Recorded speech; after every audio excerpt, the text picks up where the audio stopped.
Confesso que, enquanto era chamada para ocupar esta tribuna, estava ainda em dúvida se iria fazer uso da palavra nesta noite. Até porque, ouvindo atentamente os colegas senadores, as colegas senadoras, eu não conseguia me enxergar tomando o lado de quem quer que seja. Confesso que me senti, no jargão popular, um peixe fora d'água. A nação está sangrando. A população indignada, o cidadão estarrecido, diante de denúncias gravíssimas que abalaram e abalam a República Brasileira. E não me refiro a denúncias da semana passada, me refiro às denúncias de 1, 2, 3 anos. Mas isso compete à Polícia Federal, ao Ministério Público, ao Poder Judiciário.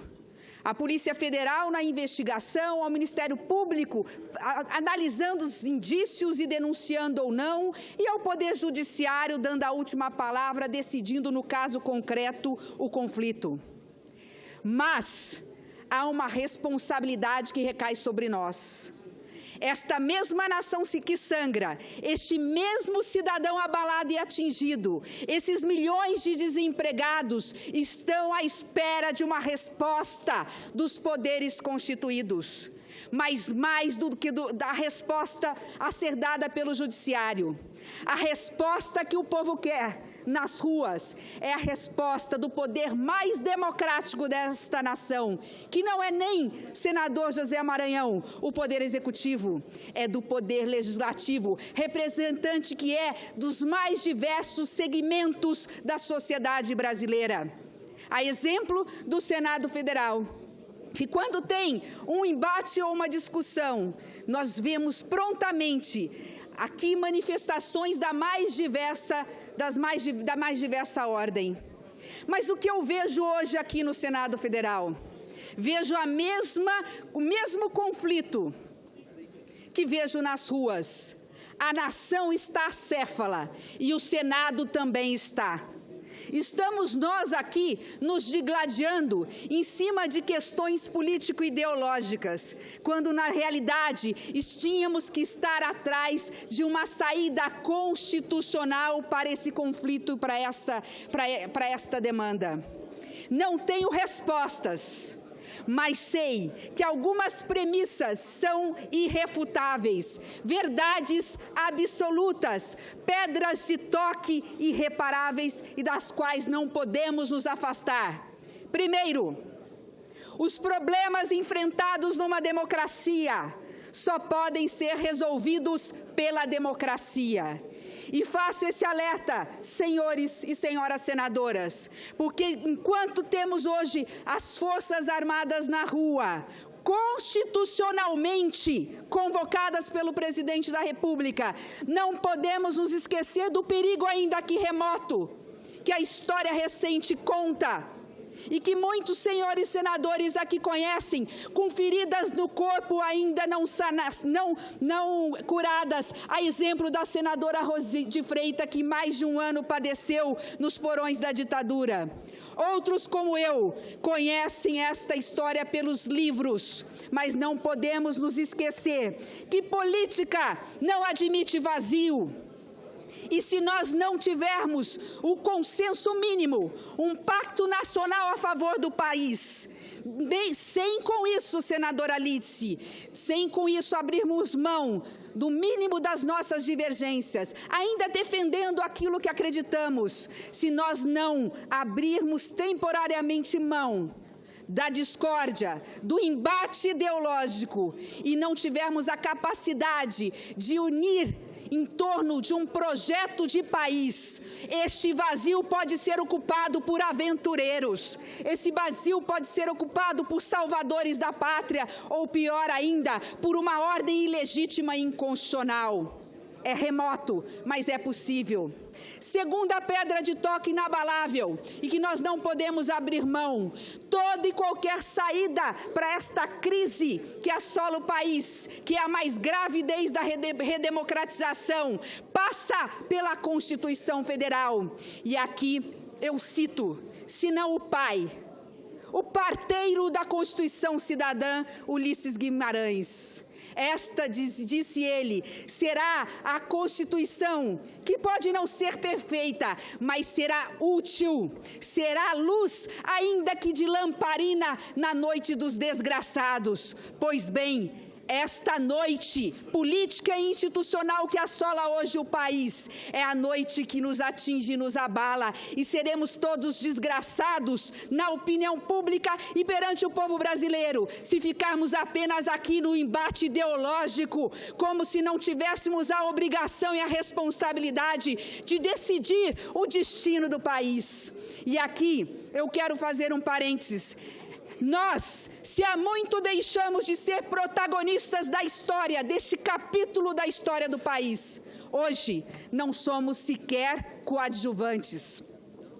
Porque a decisão de permanecer o presidente da República ou não passa por este Congresso Nacional. A renúncia é um ato personalíssimo do presidente da República, que disse que não vai sair. A decisão poderia ser o impeachment, que o país não aguenta. Hoje, o destino e o futuro do governo federal está na mão do Poder Judiciário, do Tribunal Superior Eleitoral, do Poder Judiciário, portanto, na análise da cassação da chapa Dilma Temer, a ocorrer o julgamento dia 6 de junho. Portanto, não somos protagonistas nem coadjuvantes deste capítulo da história, ou desta linha, ou do parágrafo a ser redigido, mas somos protagonistas da história enquanto detentores de um mandato que, representando o povo, hoje este mesmo povo está a exigir de nós. Não nos esqueçamos, senhoras senadoras e senhores senadores, do juramento que fizemos de servir e de dar respostas. Quando disse aqui que os problemas a serem enfrentados pela democracia se resolvem através e unicamente pela democracia, é porque quando vejo embate aqui, eleições diretas para voltar um presidente ou para eleger um novo, nós esquecemos que as pesquisas informais mostram que quem hoje Filheira desponta como primeiro na intenção de voto não é ex-presidente ou qualquer senhor ou senhora cidadã deste país.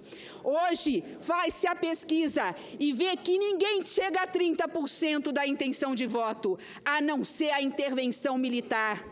Quando pergunta-se para um cidadão se ele se oporia a ver as forças militares colocando ordem no país, eles falam 1/3 que não se importa. Esta é a gravidade em que vivemos. Esta é a gravidade que temos que enfrentar. Disse aqui que temos pedras de toque inafastáveis, nós temos premissas das quais não podemos fugir. Disse que tudo tem que ser feito à luz da Constituição. Pois bem, até uma PEC a ser aprovado aqui, senador Regufe, com todo respeito a Vossa Excelência e o carinho que tenho por Vossa Excelência, até a PEC de Vossa Excelência não está nas mãos do Congresso Nacional. Há uma jurisprudência do Supremo Tribunal Federal, dizendo que o artigo 16º da Constituição é cláusula pétrea, que diz que qualquer mudança na lei eleitoral só vale para um ano posterior.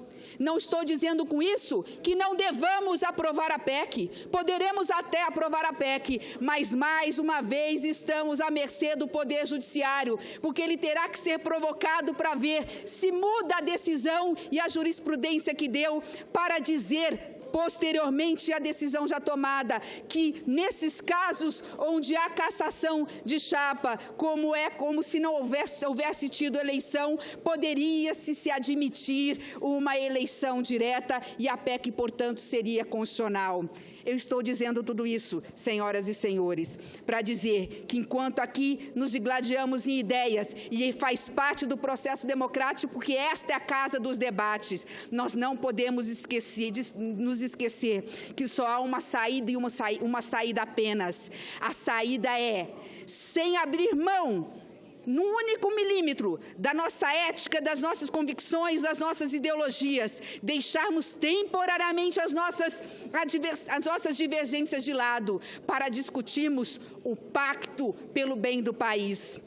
eu finalizo dizendo que sei que não é fácil. Eu fico na minha tribuna quieta observando. Sei que as feridas abertas da época do impeachment ainda estão a ser cicatrizadas. Teremos tempo talvez para isso, mas não temos tempo mais para restabelecer a estabilidade jurídica, institucional, política e social deste país. Por isso aqui o meu apelo de quem não é líder, de quem não tem o poder de liderar nada e nem capacidade e competência para tal. Mas eu peço aqui a boa vontade, o discernimento e o equilíbrio e a sensatez dos nossos líderes, para que se reúnam, para que não voltem à tribuna ou a este plenário antes de ter uma solução do Senado Federal para estes conflitos.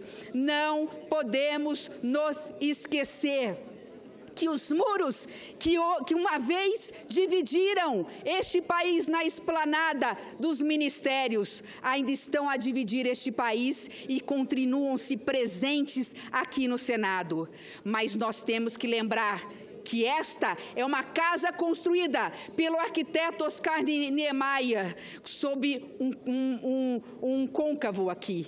Aqui nós temos sob a nossa cabeça um prato que significa reflexão, ponderação, serenidade, equilíbrio. Falam que esta é a casa revisora, muito mais do que revisora. Esta é a casa da reflexão, esta é a casa do bom senso, essa é a casa da solução, porque aqui tem os maiores homens públicos do Brasil, ex-governadores, até ex-presidentes da República. Daqui sairá a solução constitucional para este conflito. A única coisa que precisamos ter é espírito público, coração aberto, deixar as diferenças de lado e pensar no juramento que fizemos, o juramento de sermos leais ao povo brasileiro, mas principalmente àqueles que, na palavra de Ulisses Guimarães, são os miseráveis a aguardar uma solução, são os analfabetos, os sem teto, os sem emprego, os sem instrução para poder ter condições de tocar minimamente a sua vida. Mas ele mesmo disse certa vez: mais miserável que os miseráveis são aqueles homens públicos que, podendo, não acabam com a miséria. Eu repito para finalizar: mais miserável que os miseráveis são os homens públicos que, não percebendo a importância do momento em que vivem e a responsabilidade que têm, porque foram ungidos pelo voto popular, se omitem, se calam ou por interesses outros, não se juntam na construção através do diálogo e do bom senso para solucionar os problemas graves deste país. Eu agradeço a atenção dos colegas senadores, agradeço o tempo que me foi concedido, talvez acima do permitido no regimento, mas eu não poderia, ouvindo os dois lados, não conseguindo me encontrar nem numa voz nem na outra, de não colocar aqui a minha manifestação e a minha posição. A minha posição não é a favor de governo nem contra governo. A minha posição é a favor do Brasil e do povo brasileiro. Muito obrigada, senhor presidente.